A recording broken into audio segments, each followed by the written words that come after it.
Okay, things are quiet at the moment, but we will go ahead and get rolling and see if some people show up. Hopefully. So I don't need the tutorial. Insert groan here. We'll get up. Guess I better get up. The air is a little chilly as I push the covers off, and one glance in my mirror is enough to tell me I look like a total zombie. In other words, it's a typical warning for me. Someone's playing music. The people I share a dormitory with are worse than the roosters. Oh well, at least I'm up. And I should make a habit to be late to class anyway. I stretch out yawning as I make my way to the window to feel the sunlight on my skin. Lisa seems to be enjoying it too. She's grown like crazy over the past year. My mom would be so proud. Wow. Oh god. A whole year already. It's hard to believe I've been at Blackwell for that long. I'm so glad I came back to Arcadia Bay, and not just for Blackwell Academy, although I'd be lying if I said that wasn't a huge part. I liked Seattle, but it never really felt like home. Arcadia Bay is the place I grew up in. The place where I made all of my best memories and had so many adventures. Each one as different as every new day. Pirates and superheroes. Oh my god. I'm the worst. This was the best place to grow up. Well, I'm biased, but I really do feel that way.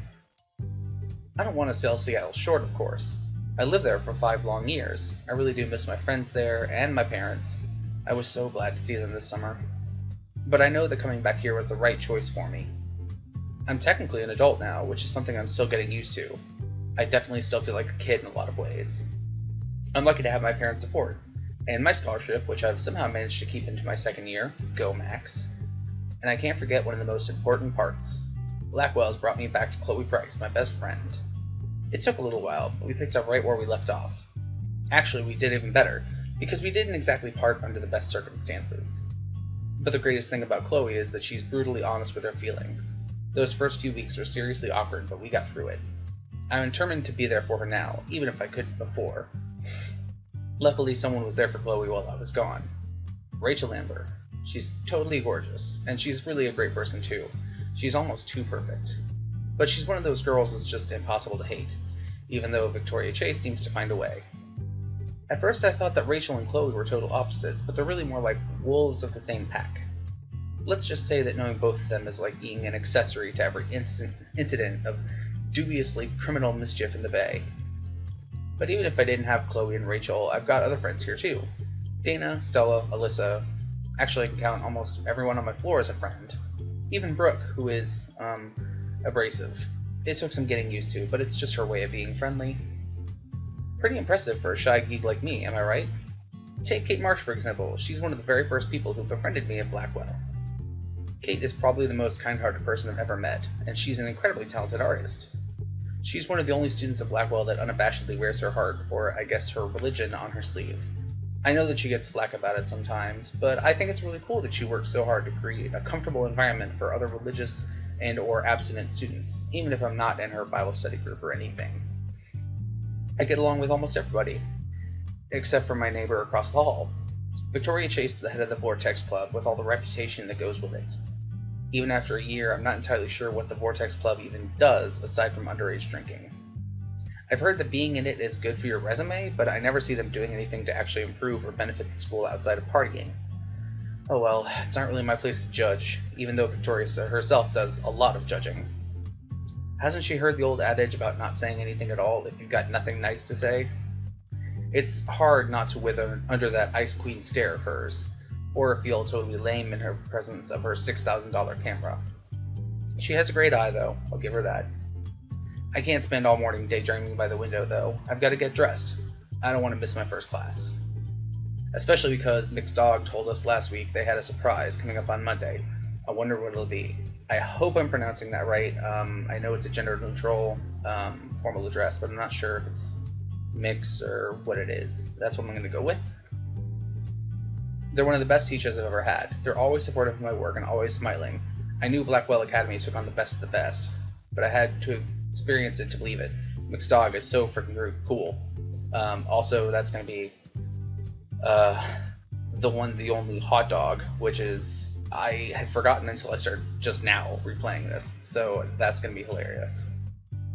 I'd better hurry up and get going, then maybe I can find some time to hang out with my friends before class starts. I have a feeling that Chloe and Rachel are going to laugh at my generic brand t-shirt and jeans, like they always do, but I've come to terms with my style. I should make sure I have everything I need before I head out. Okay. This seems like a choice, but it's actually just a checklist. Chloe gave me one of her punky spiked bracelets a few months ago. I'm clumsy, so I thought I'd instantly take my eye out by wearing it, but it turns out the secret to thrashing is that the studs are actually pretty dull. I guess I am ready for the mosh pit now, shaka bra. The bracelet that I slide on next to it is all woven rainbow threads. Rachel gave it to me. I was pretty surprised when she did. Rachel's got like a zillion friends. Maybe she makes them for everybody? Can't forget my bag, and I don't want to forget my camera either. I'm glad it's managed to survive this long. It's really old, and not in a cute faux vintage kind of way, but legit ancient. But that's what I wanted, a total timelessness to my photos. As I slide my camera into my bag, I look at the little dough pin that Kate gave me a few days ago. It's a warm bronze color. She said she found it in a bookshop in Portland and that she thought I would like it.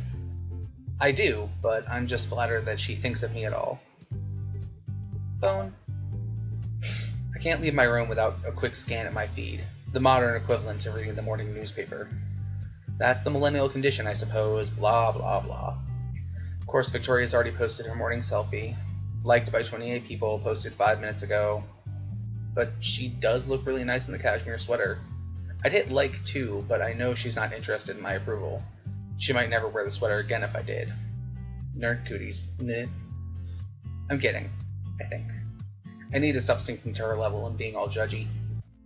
I think I've got everything, but I have a feeling I'm forgetting something. Oh, my journal. I can't leave without it. I take it just about everywhere. I guess it's a little old-fashioned of me, and I know that just getting a blog would be way more secure, but I'm used to writing in it every single day. There we go. All set. And that is literally like... Oh god. Oh, there's so much. Oh my god. We're not doing this, but it exists, so, you know. That's the thing. As I head out into the hallway, I finally spot the source of the music. It's all coming from Dana's room. The door is wide open, like it usually is. This is definitely way too much bass for a Monday morning. I cross the hall, shaking my head. I knock on Kate's door, but there's no response. Maybe she's already headed to class. I'm a little sad I missed out on her usual morning violin playing. Not that I would have heard much of it over Dana's music. It doesn't surprise me that I can smell weed and hear the sound of a spray can drifting from the bathroom. Rachel and Chloe, up to no good again. But I guess that's the company I keep. Victoria's usually got her door open and her music playing like Dana, but it's quiet this morning. I guess she went to class early too. I've never seen her show up late to anything. Oh, the places you'll go, Max. Where to now? So... I think... the courtyard might be where I want to go? I head outside the dorms and see Kate... Oh, yep, there we go. Sitting on a bench out in front of the lawn, sketchbook in hand. Up ahead, I see Victoria focused on a bulletin board. I guess I do have time to chat. And we're going to talk to Kate.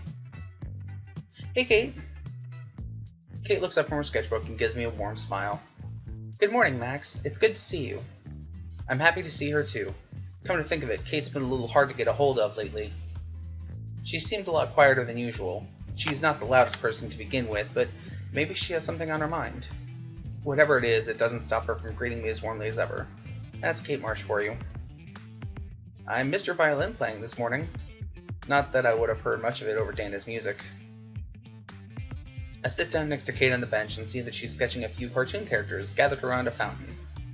Kate notices me looking and smiles softly, pencil tapping idly against the paper. I thought I'd try to get some drawing in right before class starts. When I'm feeling inspired, I always want to sketch right away, so I don't forget the images in my head. I look more closely at the page. Kate's drawings are always so cute and lively. She'd make an awesome character designer, or storyboarder, or an illustrator for children's books. Any one of those would suit her. I know what you mean. I'll drop everything I'm doing if the time is right for a photo. I can't believe you can do this kind of stuff with just colored pencils. It's so cute. Thanks, Max. I've always loved your photos, too.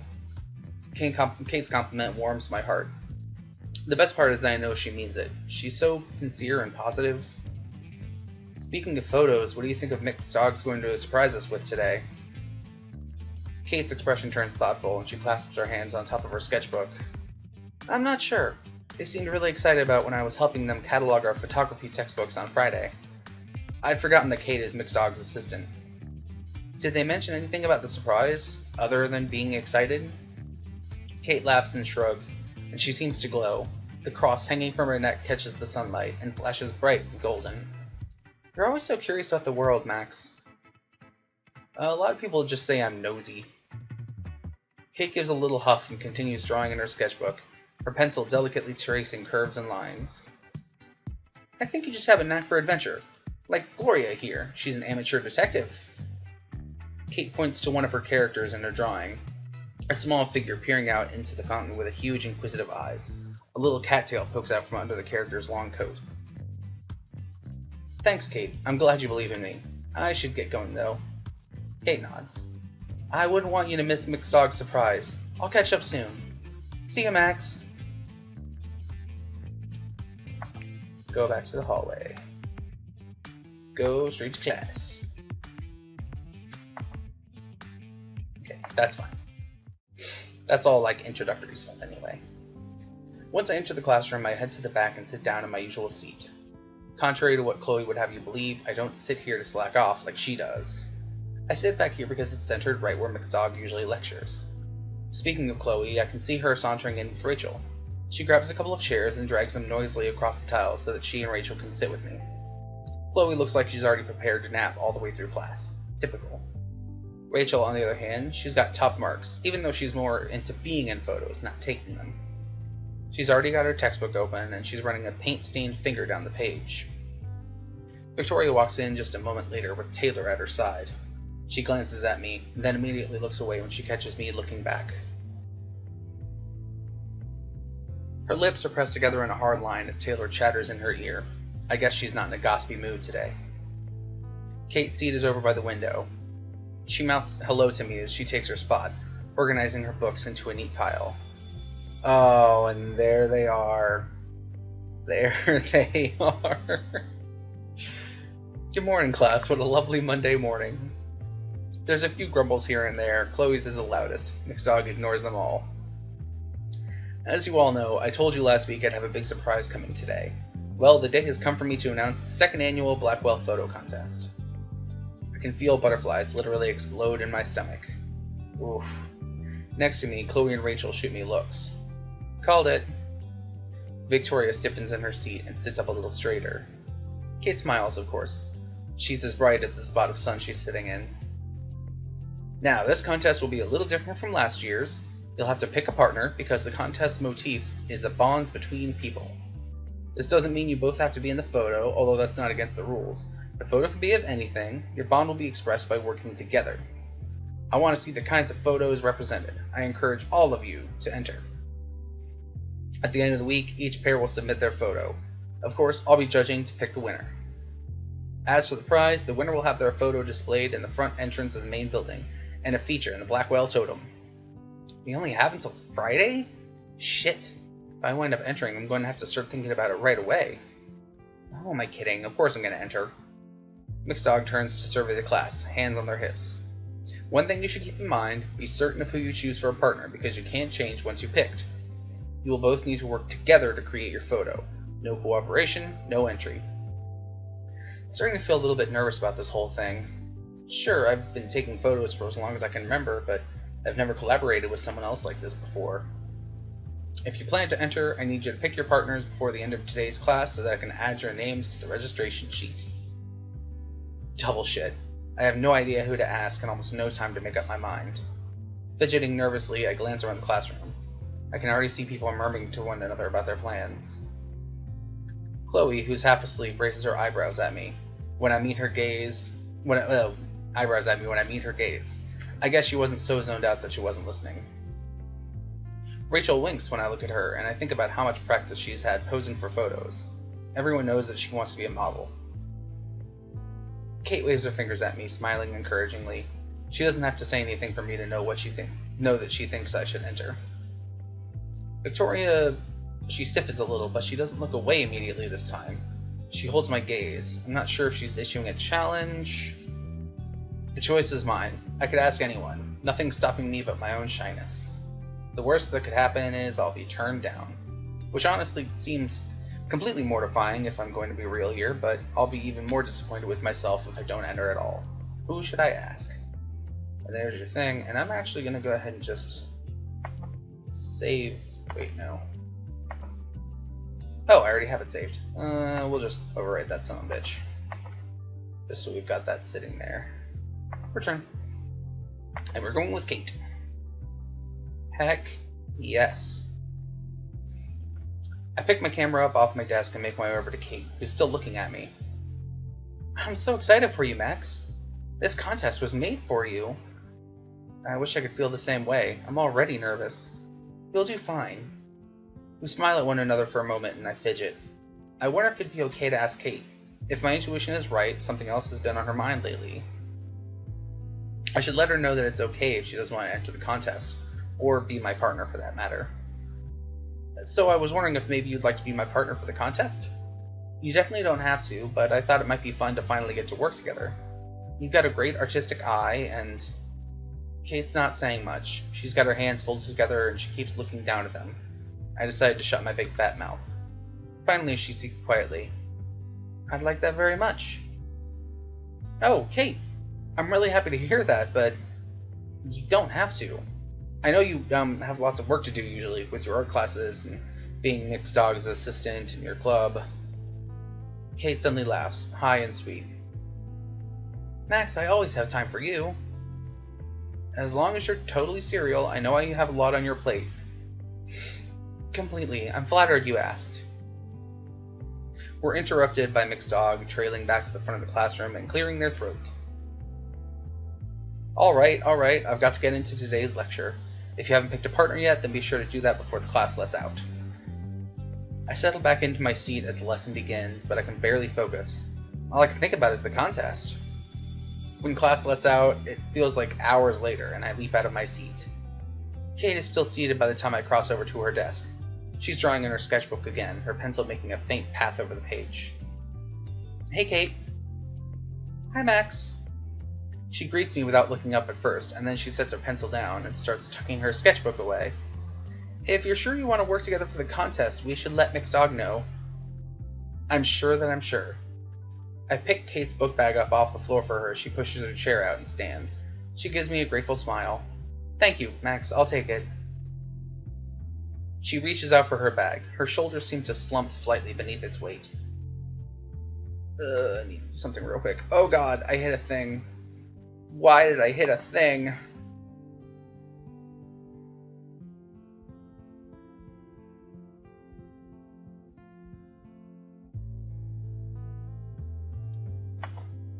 Oh god, it's all gone to hell.